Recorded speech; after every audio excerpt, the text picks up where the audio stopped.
Okay, hi everyone, Daryl here. This is lesson 38 in my YouTube playlist, Investing 101, and today we're going to talk about trade surplus and trade deficit.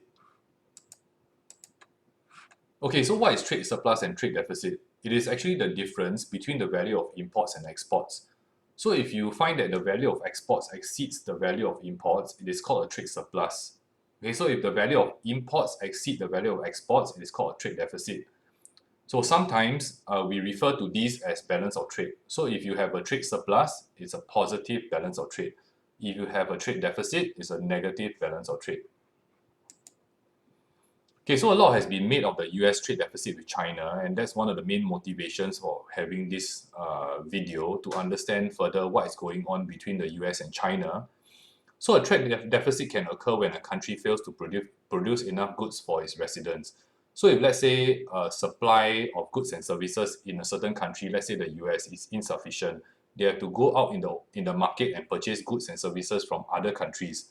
This is the main reason why the US has been purchasing goods from China.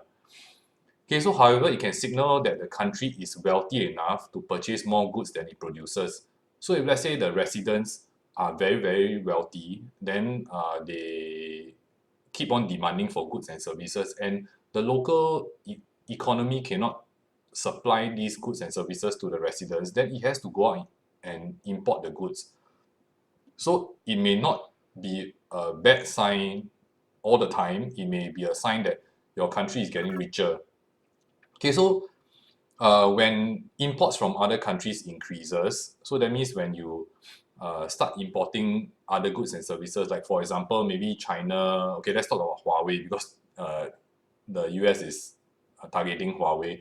So if let's say you import a lot of mobile phones from Huawei, then in time to come, people may find that Huawei phones are very affordable and they are very good value for money. Then what they may do is that they may just purchase Huawei phones instead of phones from US companies.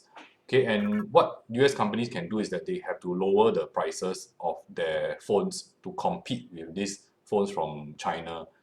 So this generally drives prices lower due to increased competition, and this helps to slow inflation, okay, and as well as increase consumers' choice. So as economists, we tend to think that we tend to believe that more choice for the consumer is actually a positive thing. Okay, so generally short-term trade deficits, they are seen as acceptable, but long-term trade deficit may lead to a shrinking job market. So what happens is that as you import more and import more, costs will fall, okay, because local industries may find it unprofitable to produce such goods, and therefore some firms may shut down. So as the firms shut down, it again further reduces the supply of goods and services to the local demand, okay, and then it further reduces consumer choice, and then they need to import even more. So it further widens the trade deficit. So a short-term trade deficit generally countries may see it as need time to go and adjust, and maybe they may think that yeah, our residents are getting more affluent, therefore they demand more goods and services, therefore we need to import.